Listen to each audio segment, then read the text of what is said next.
आणि यानंतर राज्याच्या राजकारणातली मोठी बातमी आपण पाहणार आहोत। भंडारा जिल्ह्यात मुख्यमंत्री एकनाथ शिंदे यांच्या हस्ते 547 कोटी रुपयांच्या विविध विकास कामांचं भूमिपूजन झालं। मात्र आता या कार्यक्रमावरनं महायुतीमध्ये नाराजी नाट्य रंगलंय।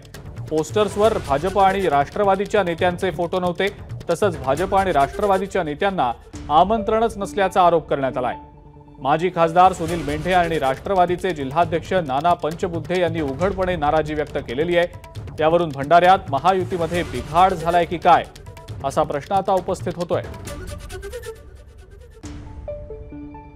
पण त्याचं रीतसर निमंत्रण कुठून तरी येणं अपेक्षित होतं आणि मला कळलं काल कुठूनतरी आमच्या नगर परिषदमधून आणि जिल्हा परिषदच्या कार्यालयातून आम्हाला एक पत्रिका मिळाली, परंतु कुठेही रीतसर असं निमंत्रण अधिकाऱ्याच्या माध्यमातून सुद्धा नाही, आमदारांच्या माध्यमातून सुद्धा नाही, किंवा सीएम ऑफिसमधून सुद्धा आम्हाला साधा एक फोन पण नाही।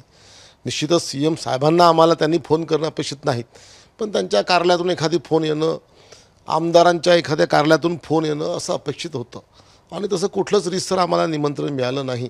तशी मला पत्रिका आली आहे, परंतु ज्यांनी कार्यक्रम घेतला इथल्या आमदार साहेबांनी त्यांनी आम्हाला कधी फोन केला नाही, काही नाही। मी सुद्धा राष्ट्रवादीचे अध्यक्ष आहो आणि माजी मंत्री राहिलेला आहो आणि मला एक जे आमदार जर फोन करत नसतील तर मी कशाला बाबा त्या स्टेजवर जाऊ, म्हणून मी त्या कार्यक्रमाला गेलो नाही।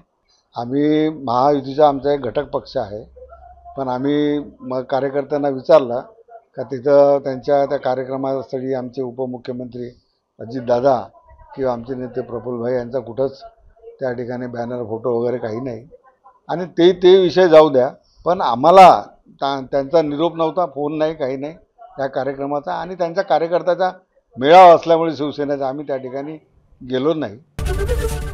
एबीपी माझा, उघडा डोळे बघा नीट।